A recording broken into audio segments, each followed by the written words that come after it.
Hello and welcome to the podcast. I'm Marisa. I'm Ariana. And we're the Krolmeister sisters. As a reminder, this podcast is rated T for teen for strong language and mature themes. If you don't want those things, well, tough, because it's the second show, so I think I usually end up saying tough or something to that extent on the second show every night. But, you know, you could always head on over to her very own podcast, Unlocked, where they talk to people about things. And stuff. So much stuff. Probably. So what are we going to talk about today, sister? Well, today, despite our lighthearted beginning, I legitimately forgot what we were going to talk about. Despite our lighthearted beginning, we would like to take a moment and have a brief examination of grief in the games. So, yeah, this topic is a little, If you think dark? we're not going to be silly on a dark topic like this, though, you have another thing coming. Yeah, exactly. You haven't been paying attention. We're not going to talk about every single game because not every single game really touches on the topic of grief. But it's one of those things where when you are playing the games, a good amount of them are based around a character's grief. And how they process it, if they process it well, if they process it poorly. It really, it's a huge thing in the Nancy Drew games, specifically just because we think we're not, we're not fancy, experts on this. But Nancy's whole backstory of being someone whose mother died at a young age. In the original books, she was 3. Yeah. In, rewrites of books, she was 10. It really depends on which book you're reading. Yeah. But either way, her mother died when she was a child. And so pretty much everything she does in her life is then impacted by that fact. That's because that's how grief works. Grief never is just, done. It comes in waves and cycles. Yeah. So I think that has an impact on the games and the stories in general. And how Nancy relates to the people in these games. Because we're going to specifically talk about the games. Mm-hmm. It would take way too long to also talk about all of the books. So we're going to go with the games. Okay. So we wanted to start with the final scene. We'll just do this in chronological order. Yeah, because that's how I wrote it down. Because that's how Risa processes things. It is. No, yeah. Final scene is really for a silly game. The grief of our antagonist, Joseph. Spoiler. Sorry. No, but Joseph. His entire motivation is his grief and his complete inability to accept it. His grief is threefold. There's the loss of his brother, who he insists he's going to go live with, which breaks my fucking heart every goddamn you make time. Us so sad. Then the loss of his theater, which has been his entire life. It is what's left of his family. And the loss of his independence as his age and mental condition just start to deteriorate. Yeah. It's just he's a broken man. Yeah, and it's one of those times of we see that his coping with his grief is done in unhealthy coping mechanisms, which is denial in his case. Yeah. He's just straight in denial. He denies that his brother's dead. He denies that anything's going wrong with the theater or anything like that. So right down at the line, he comes in as saying, "Oh, you know what? This place needs a fresh coat of paint." And it's like, uh-oh. Yeah. So it's definitely a way that people cope with grief, and it's definitely an unhealthy way. And I think that's part of what makes the character as an antagonist just more complex. Yeah. When there's that added level in there. Yeah. I really hate seeing him in handcuffs in the end. I know, it's just so sad. Because they should be taking him to, an assisted care place. They should. They should be. I hope he gets the care he needs. I really genuinely do. But That poor man just wasn't equipped to deal with all that loss at the same time, especially. Yeah. Yeah. I think the next game that really had major tones of grief as like key story elements was Haunted Carousel. With one of the main, I guess it's the B plot, right? Joy is the B plot. I guess technically, which is funny because the A plot is trying to the A plot is trying to find the carousel horse, and the B plot is Joy's entire thing. Yeah. And Joy is such an interesting character. I hate interacting with her because she's very grating and reminds us of someone we knew as a child. A child. We were one child. We were a single child. This is a fact. I mean, we Ariana and Risa. Ariana and Risa. Ariana and Risa. The Krolmeister sisters. But replace that with our actual last name. Right.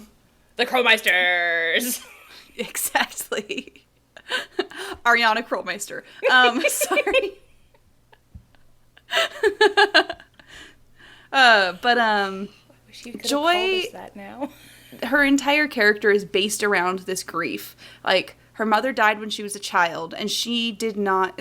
You can really see the contrast between how Nancy dealt with her mom's death and how Joy dealt with hers or didn't deal. And that's the whole thing. As Joy, as a child, never processed her grief. And when her dad died, he left her this whole scavenger hunt. As, in my opinion, it was a coping mechanism. He left her this so she could actually finally process some of the grief that she'd been experiencing. And it's something that he couldn't do when he was alive because he didn't know how. He didn't have the tools. Mm-hmm. But he left her this entire, like, puzzle hunt to try to help her process it all. And in pretty healthy coping mechanisms. Mm-hmm. Yeah. More than just I'm setting fire to all of the pictures of my mother because I'm mad at her for dying. Woof. Which it's a being angry at the person who died is definitely a stage of grief. It is something that you go through sometimes multiple times. You get mad at that person. So it makes sense, but at the same time, how she dealt with it was obviously not a healthy way. And in this whole B plot of the game is spent trying to help Joy cope. Mm-hmm. Which is nice. I think it's really interesting because it is sort of like there, but for the grace of Carson goes Nancy, because like she just so happened to have a father who could be there for her. Yeah, in at least enough of a capacity to speak to her about her mom, even if they don't do it a lot. But yeah. I get the feeling that Joy's dad was really, really awkward. Yeah, he just didn't know. He just didn't have those tools like you were. Yeah. Yeah. Yeah. Secret of Shadow Ranch is very interesting. In the A plot, there's like nothing going on, but in the B plot, again, we see Frances and her dad both dealing with grief in their own way. Yeah. Because Frances is obviously dealing with the grief over losing Dirk, and how she deals with that is to just cut everyone off. Sorry, side note. Am I the asshole? I, 8 female, set fire to all the pictures of my mom, 30 female, because she died. Am I the asshole? Thank you for that. But Frances she cuts herself off and starts a new life because that's pretty much her best way of coping. It is I just don't want to look back because it hurts me to. Yeah. Whereas Merrill, Frances's dad, he's dealing with the grief of them losing his daughter. She didn't die, she just left. And that's something that grieving is not just about death. No. Grieving is about, you can grieve lost possibilities, you can grieve all sorts of things. And Merrill does not do well. He's in denial when he does it. She's gonna come back. She's gonna come back. And then we see in his, like, last journal entry, he knows. Yeah. And it is heartbreaking.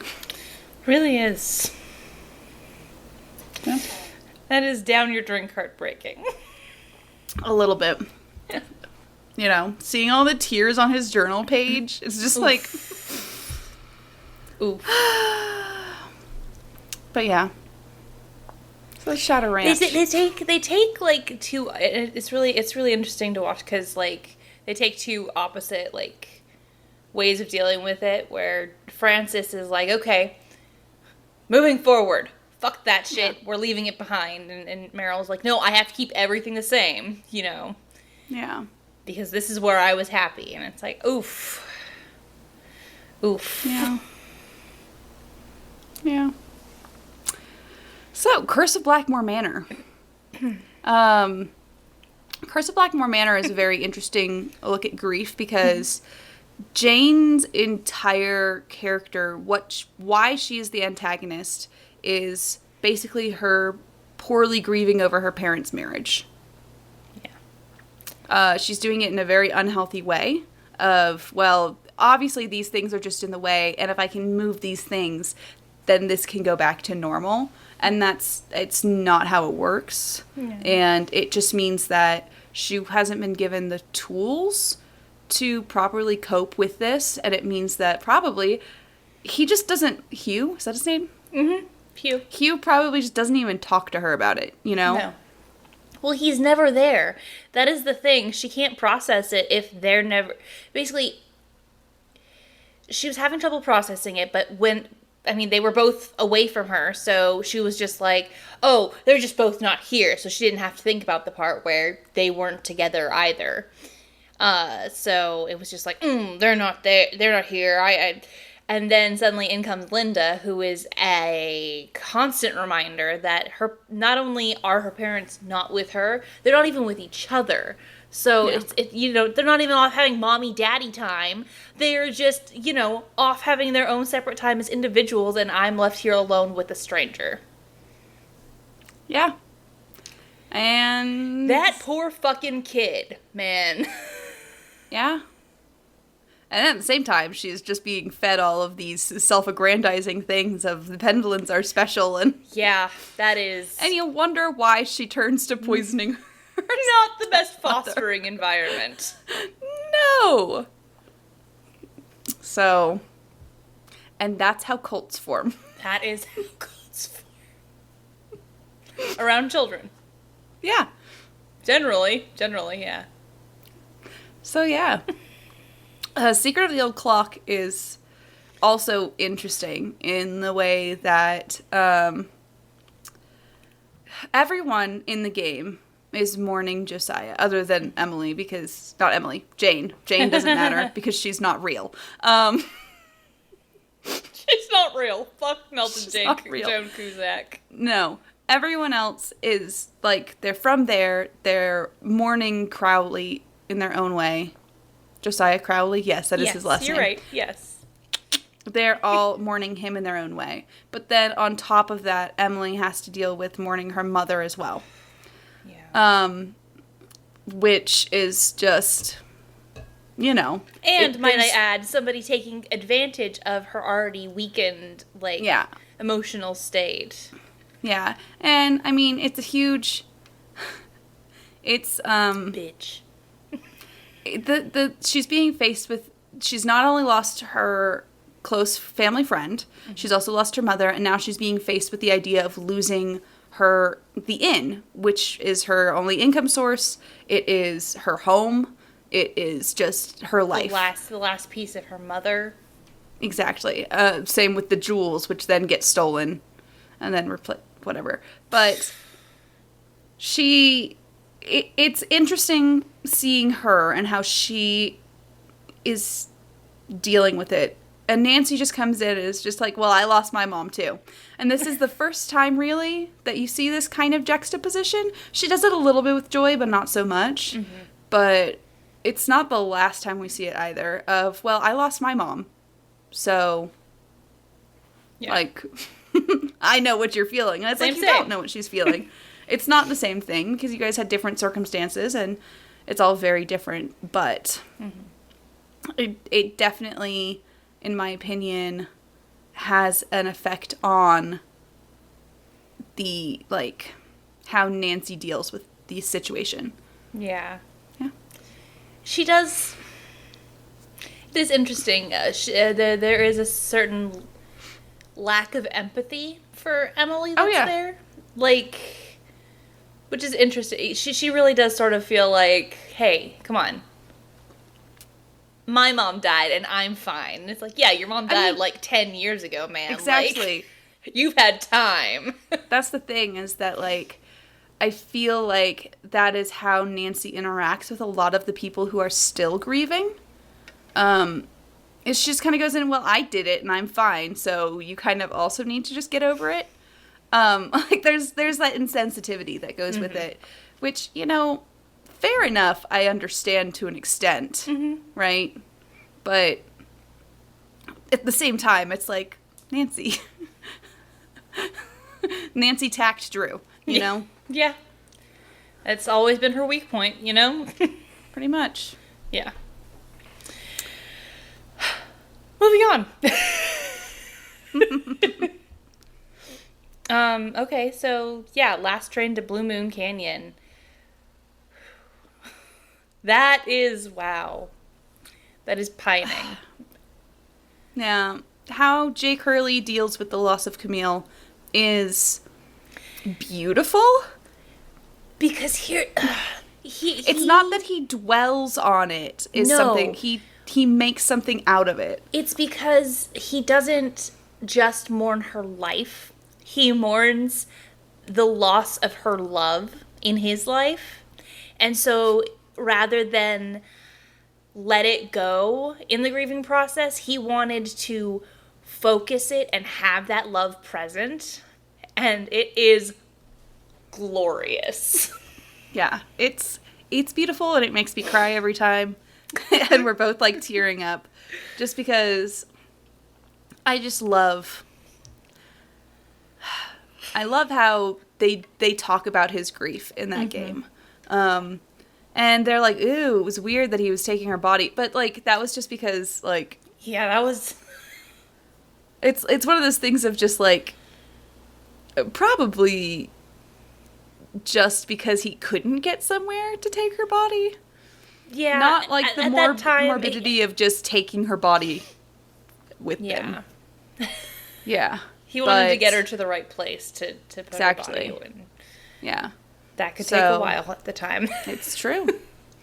So, just the fact that he included her and aspects of her personality and stuff in all of his puzzles is just, I love that. That he included her dolls, that he included her favorite dance steps, the song she used to play on the piano, all of it. It's just, that's a way of grieving, you know, that doesn't just, it doesn't dwell, it doesn't just look like sadness. It also looks like celebration.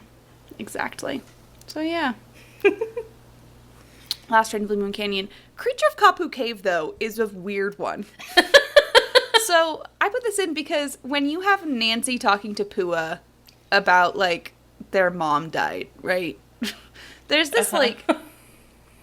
It's just kind of weird. Because Pua doesn't seem to have grieved at all for her mother. No, yeah. Pua is pretty much like, yeah, my mom died, but we were better off for it. Like, that's fucked. That's, woof. That is somebody that's a sociopath, y'all. I mean, that's all I'm saying. It's just weird. But it's just very interesting because Nancy has basically made her dead mom part of her entire, it's her identity in a way. She's the girl 100%. With the dead mom. Mm-hmm. That's just kind of, yeah. But Pua is then just not dealing with it at all in the way of, she's dead, and we've moved on, and life goes on. Mm-hmm. And that's interesting, because it could just be the way that she's telling it now, but it also is just kind of, She just decided to focus on something else, I think. She was just like, okay, well, I'm just going to put everything into surfing. Yeah, exactly. She's just like, okay, I'm just going to surf. Yeah. It's a very but also I just don't think the writing is very good in that game. It's just a bad game. Huge thing. It's a bad game. It's very poorly written. But still, I would, however, like to bring up the sort of gently touched upon the what's his name? Craven? Is that his name? Yeah. Mm-hmm. Is actually through that game is kind of grieving not being able to have a relationship with his niece anymore. Yeah. So there is that. Although we can all kind of see maybe why he doesn't have a relationship with his niece anymore, but at the same time, yeah. It's a weird fucking game, guys. It's so weird. That game is just poorly written. I don't know who I'm supposed to care about anymore. We can't do too much of an in-depth reading of a game that is just so poorly written. Yeah. There's no depth to it. No. And that's why I think that Pua killed her mother. Yeah, man. Okay. Legend of the Crystal Skull, though, there is some grief going on there. I think because we're seeing that is a gothic everyone as hell fucking game. Yeah, we're seeing how grief. Everyone is grieving Bruno. Dr. Bolet. But in particular, it's Henry to me is the part that like is so interesting about it, because he's grieving like not only the loss of his uncle, he's also grieving because his parents were already dead. So now he's grieving for the last bit of family he had left. And in a way, he's grieving over Bruno as a person and Bruno as his last family member. So then as the game is going, he's trying to brush it off as, well, he didn't like me anyway. But after we go through and we're seeing how much care Bruno put into all of those puzzles for Henry, that Henry was supposed to be solving all of this, and we show Henry just how much Bruno cared. And so now Henry has to grieve all over again about this person that he thought he knew, but did in fact care about him. And so now he's lost him before they were ever able to talk about that. Yeah. And it's so sad. And that's why Henry is just off crying in the graveyard. That poor kid. Give him a moment, you guys. Just give him a fucking moment to cry. But we also see Henry coping in poor ways, especially if you are someone who's struck with grief, sometimes you find relationships that aren't healthy. And that's one of the things that happens. He needed somebody to tell him what to do so that he didn't have to make those choices, have those thoughts. He could just concentrate on keeping her happy, Exactly. So it's real sad. It's rough. It's real rough, buddy. But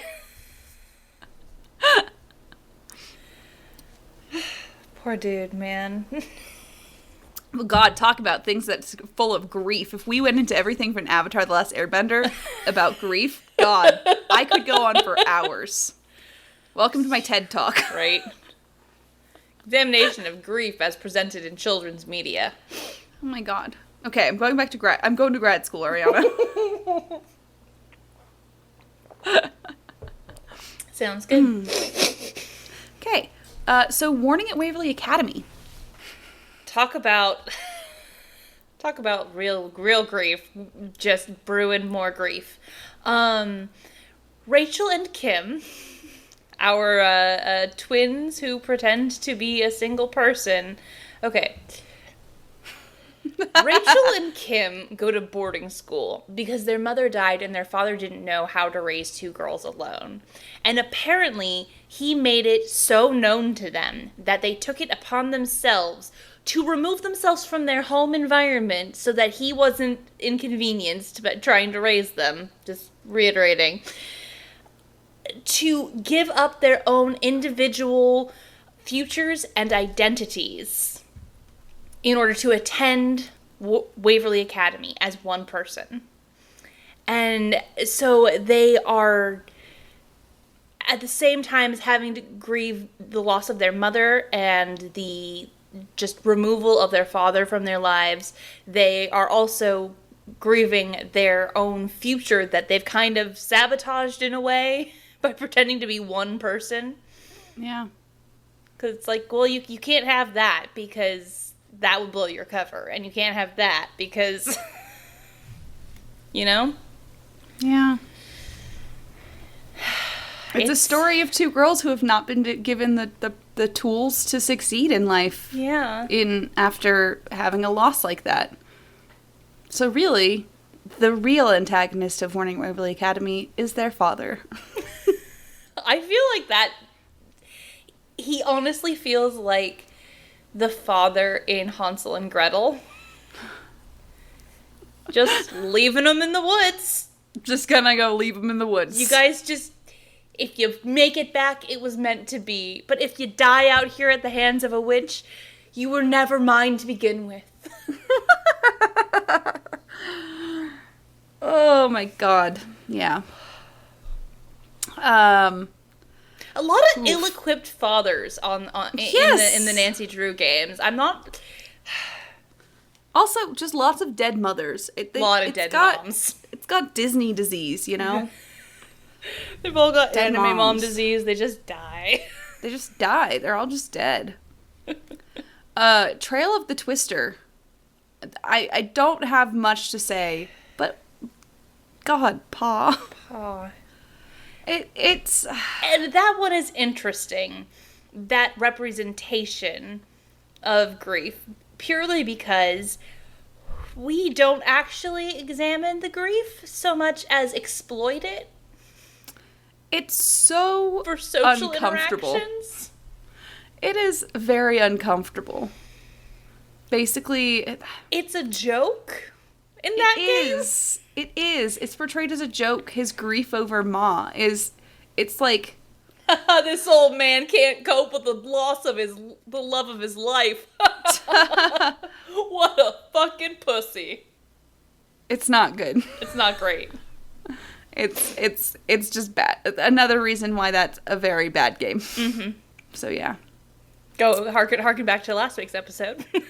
Exactly. Oof. But yeah. Now, getting into a real... Grief fest of a game. Shadow at the Water's Edge. The main premise, really, the driving force, there we go, behind it all is these three women, just all dealing with the loss of the same person in their like different ways. Yeah. Because there's, like, Miwako, who just sort of stops growing in a way. Yeah. She does still actually find like, happiness in being in her safety of the ryokan, but she's definitely stunted. Yeah. And then Yumi isn't exactly less stunted, but just stunted in different ways. So she decided to embrace it and be bold with it and just push through it, but they're still both not dealing with it. And then there's Takai, who cannot deal with it in the slightest. She shuts down. Yeah. There's a certain amount of denial going on. Not in the actual death, but for what it means. Mm-hmm. And it's heartbreaking, especially when she's then blaming herself for so much of it, Yeah. And like accepting of, well, she's haunting us now. She's haunting us now. And it's my fault. like that's basically like Jesus Christ. And we can't forget. That's how guilty she felt too. Yeah, we can't forget Rentero's grief in this, though, because that is why he is doing what he's doing. Yeah. He talks about how Kasumi was like a mother to him. He felt he was part of the family. He lost her, too. And his way of dealing with it was shutting down and completely just, I'm moving on from this. I think it honestly largely influenced his... Kasumi, like, embraced him. Yeah. You know, like, he always had, like, a kind of a little rivalry with Yumi, but they got along enough. And Takaya was kind of, like, didn't really give a shit that he was there. She was just like, that's back. So, like, he really felt like he had Kasumi and Miwako in his corner. And so then Kasumi's gone, and basically that's why he attached to Miwako so much, is he was just like, no, this is my tether to this family, you know? Yeah. And I think it came out in an unhealthy way, so. Yeah. And he thinks that he's dealt with the grief properly, is the whole thing. And that's why he's like, well, this worked for me. I got out, I came back, and I'm feeling better, basically. So that's what Miwako needs to do, too. Yeah. And that's not, you can't dictate how someone else copes with their grief, how someone else processes it. And that's why it's so fucked up what he's doing. Is because he's trying to dictate to her how she should be feeling about the entire thing. And how she should be processing it and saying, well, he knows what's best for her. If she would just get out of there, she'd feel better. And it's just super fucked up. Super fucked up. Yeah. That game is honestly one of the best in terms of just examinations of grief. It's the top 2. Yep. We haven't gotten to the other one yet. Well, because they're written by the same person, so they are.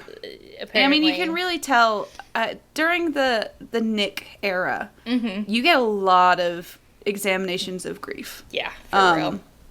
Like, like with Captive Curse, which is the next one.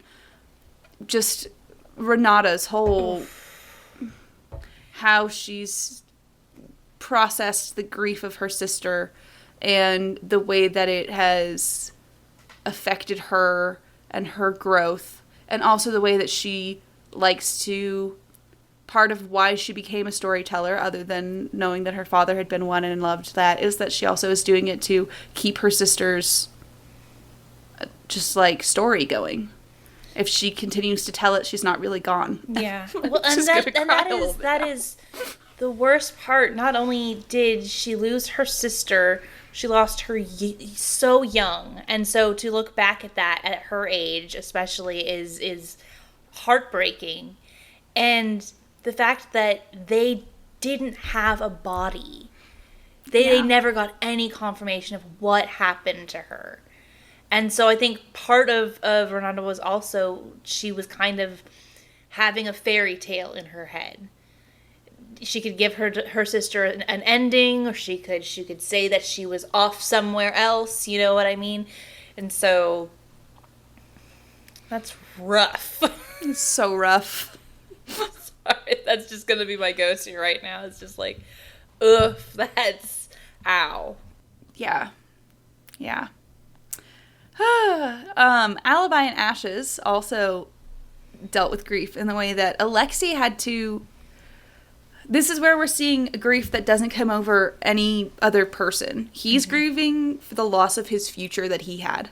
So he had this entire future planned. He had a fiance, and he had his entire life planned. He was going to be a detective. He was going places, and it all changed by just getting on the wrong side of one person.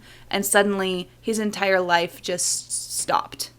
and he's had to grieve that future. And it's all of those feelings are brought up again when he's watching it all happen to Nancy. Like, he's watching her get framed for something, and he's watching it all happen to her, and it's bringing up all of those emotions again. Like, it's happening to him all over again. Yeah. A loss of social standing. Like, yeah. Especially at the age in which it happened to him. He was just discovering his place in the world, and to have it then immediately ripped from him and him put at the lowest of low was it's just something that's very you see it a lot in people who are disabled, who, you know, it happens like in their teens or in their like early 20s. A lot of my friends who have like Lyme disease or chronic fatigue, things that come on pretty suddenly, and you have this whole future planned for you, and then it suddenly just, like, you have to grieve the loss of that.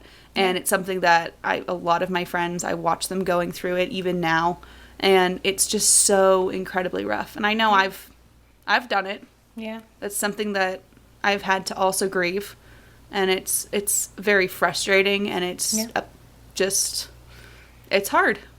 And that's part of why I love Alexi so much. It's because it's something that I can, like, really relate to, you know? And he's just good. He is. Underrated character, Lexi. Yeah, it's true. Deadly Device. Despite the thing in Deadly Device is there is a lack of grief. And I think that is, like, its absence definitely is, like, palpable. Because a man has died. It's just like in Secrets Can Kill. Someone died, but no one is grieving for him. Yeah. The only person in Deadly Device who's grieving at all is Gray. Yeah. And that's Ryan definitely has guilt. Ryan has guilt over it, but she's still not grieving Nico. She's grieving the loss of an intelligent person in her field, but she doesn't grieve for him. Gray does, in his own way. He does very much on a deeper level than he's willing to admit. And the worst part about it is he is surrounded by this complete apathy. These people who also knew him. And so, like, while he's feeling this loss, other people aren't. And it's like he feels like it should be there, and that's making him angrier. Yeah. Adds to the grouchiness. Yeah. Because he's hurt, and then he's angry. And it's sad. It really is. I feel for Gray so much.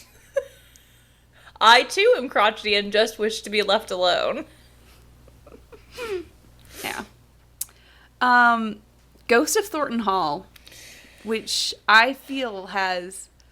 You cannot take 2 steps in that game without being bombarded by somebody's grief. Yeah. The entirety of... Like, it is 20 years later, right? After Charlotte died. And everyone is still, like, grappling with their grief over her. And in so many different ways. Like, with Colton, you get the survivor's guilt. Because he feels like he should have been able to do something. And she's, like, such a distant memory to him at this point. That, like, it's just formed who he is as a person. And you have Clara with her guilt of, I didn't mean to do it, so I'm instead going to have to convince myself that I didn't. Right? Yeah. And her entire, like, persona of just, like, I care, but there's a certain amount of, I have to tell myself what should have happened, and that'll replace the actual thing that happened. And then you get Harper, who has fully, like, she's dead. She's the only one who really, well, Wade is also, like, there of she's dead, and this is something that we should talk about. Yeah. And with Harper, and one day I was older than my older sister, and today I'm older still, and I'm just like, every single fucking time. It just makes me so sad. And it's just... don't mind me, I'm just crying. It's fine. But Harper just ruins lives. It's true. And then how Wade deals with it. I feel like he's the most grounded person in the game. Yeah. Especially on how he just... how he actually... it just deals with it. I think what I love about the grief in Ghost of Thornton Hall is it is a study of Southern grief. Just like how there's a certain level of cultural grief in Shadow at Water's Edge. It's very strong in this one. Yeah. It's... I think especially... You either wear your grief or you pretend that it's just off in the corner. Yeah. You know? I think why I like how Wade deals with it so much is that it's like, that's very much how our family deals with grief. He's literally just standing in the cemetery.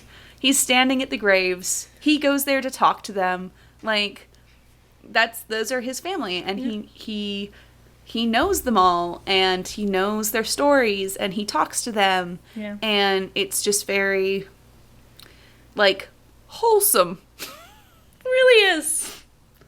And it's like the healthiest handling of grief we see in that game. Yeah. Because everybody else got broked. Yeah. And I mean, it's not Harper's fault. She probably would have been able to deal a little better if she hadn't been taken away to a fucking mental institution. Jesus.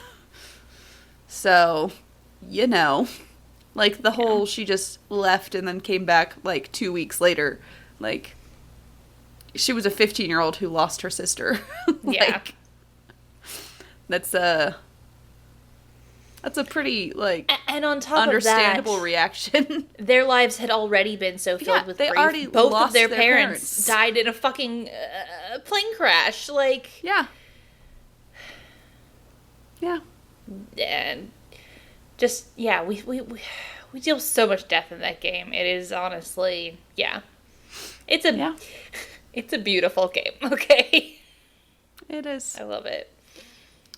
Silent Spy. Oh my god. That game is... oof. We're seeing everyone grieving over Kate and how they dealt with it. Mm-hmm. And... just... How they didn't really deal just with it. Exactly. They show Nancy and how she has never fully processed her mother's death. Yeah. Because it almost feels like Nancy has always had this idea of her mom's just still out there. Like... She jumps on a plane the moment she hears a recording of her mother's voice. It's like, girl. She just jumps on a plane to Scotland. No! Don't you want to know what happened to your mother? It's just like... Nancy, girl. Sorry. Silent Spy always made me think of Flavia Toulouse books. Mm-hmm. Because that entire thing, her mom had died, but they never got the body. Mm-hmm. She died, like, out in an accident in the mountains, and Mount Flavia's... Everest. Oh, it really was Mount Everest? It was Mount Everest. I thought it was one of the Alps or something. I couldn't remember. But, so, Flavia just has this, like, idea in her head that her mom's just still out there and she'll come home one day. Yeah. And it's like, it feels like how Nancy has dealt with Kate. Like, that's what we're seeing now. And Carson is just he is channeling everything from his grief into just, I'm worried over Nancy. I don't want that same thing to happen to her. Yeah. And then we see Moira with her letters to Kate after she's dead. And, like...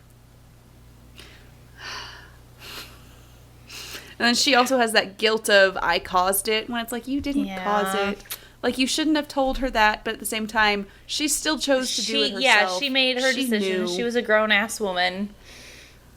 But everybody is filled with just, like, and everybody blames themselves in that game. They do. For literally everything. They do. Nancy thinks it's her fault her parents were fighting. When they were clearly fighting about, like... her, Kate being a spy. Yeah. You can't keep going and doing that.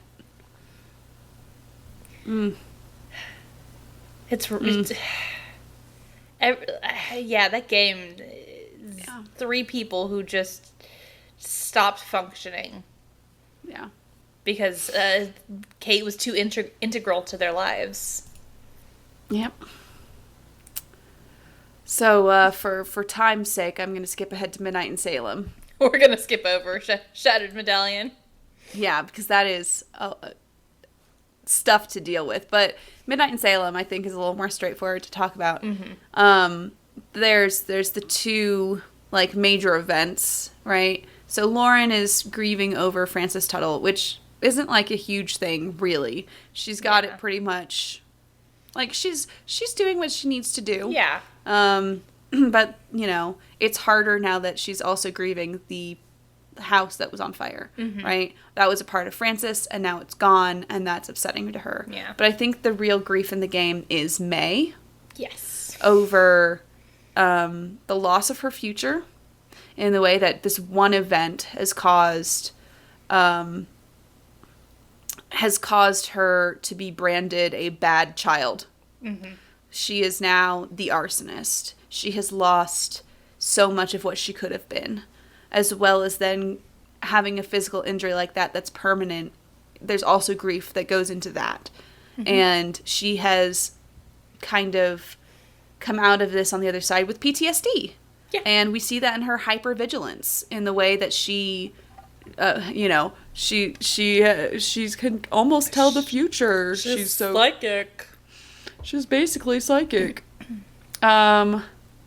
So it like, it's heartbreaking because she's somewhere between the ages of 16 and 19. Fucking, I don't even want to talk about that. That's why we can't concentrate too heavily on the grief in that game, because that game doesn't make sense. It's too hard to focus on in general. Yeah. But it is something. And we did forget Sea of Darkness, Gunnar, about his daughter and his wife, and the way that he does not deal with that. He just doesn't deal with it. There's Gunnar. And we actually have to actively walk him through any kind of grieving process, which is real rough. And, but then there's also, honestly, Soren. His future, what he devoted himself to. And also the loss of any kind of community that he could have had. Because everybody's decided he's not a part of the community, just because they're all assholes. he gets kicked out of grad school, right? Yeah. Okay, that's what I was just making sure, because I felt like I wasn't sure. But yeah. So, oof. Big oof. But yeah, so a lot of grief in these games. Yeah. And it's a very interesting thing when you look into it and you start really thinking about it. But yeah, that's our brief examination. Brief being like fucking almost 50 minutes. Brief examination of the grief in the Nancy Drew games. If you would like to read the full text, you can.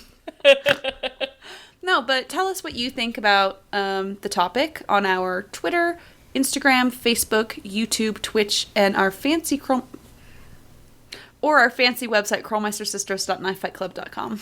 You can also find us on Apple Podcast, Google Podcast, and Spotify, where you can leave us reviews that we promise we read, right, sister? Yeah, we read them. For sure. Yeah. No, but yeah, seriously, leave us reviews. Let us and other people know what you think. Yeah.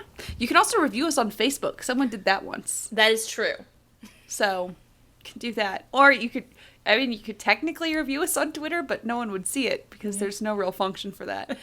You can subscribe to us on Twitch to get access to our cute little wine glass emote, as well as Podcast Night VODs. Or you could go over on... I can't speak. Or you could go support us over on Patreon at patreon.com/Krolmeister Sisters to get access to Podcast Night VODs, stream cat pictures, and you can tell us what to talk about if you pay enough money. Oof. So, as a reminder, I'm Marisa. I'm Ariana. And we're the Krolmeister Sisters, and we're asking you guys to stay sleuthy.